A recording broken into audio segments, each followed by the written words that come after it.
The last thing I'll say, and I'll open it to questions in terms of is just what are we looking at?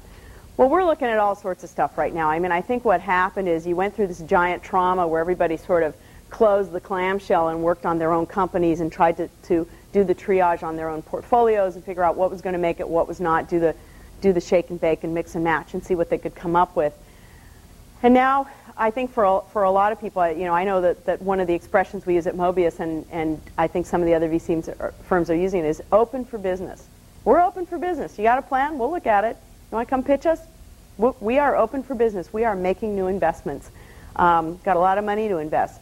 Doesn't mean we have any particular pace at which we have to invest it. Doesn't mean that we have a particular sector that we have to fill or one we can't do. We will look at anything that fits, I think, in the general categories, as I say, that we've outlined on our website, which matches really where we feel we have our competency and where we can add value and where we have enough knowledge that we can do effective due diligence on those deals. We are looking very much at web services and the impact of that, and that's my particular focus, looking at what happens after the browser. How do both users, human beings and computers, consume web services? What does that look like? That's very interesting to us.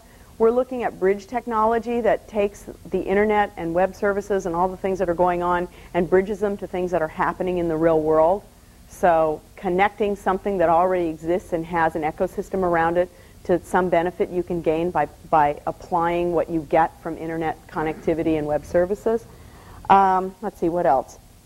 We think that as the model moves from a own the software on your hard drive model to the serve the software from somewhere else model, that there are going to be all sorts of needs for that to be load balanced, provisioned, tested, managed in a different way than it is today. And a lot of those provisioning applications do not today exist, and so we're looking at that as a category. And let's see, what did I forget? That one, bridge. Those are the main categories. So any of those things we're interested in. I've got one partner who's looking at nanotechnology. I've got one partner who's looking at XML related things, and somebody who's looking at component level architectures, end-to-end systems in the wireless space. So we are definitely open for business, and if you have something interesting, we'd love to see it.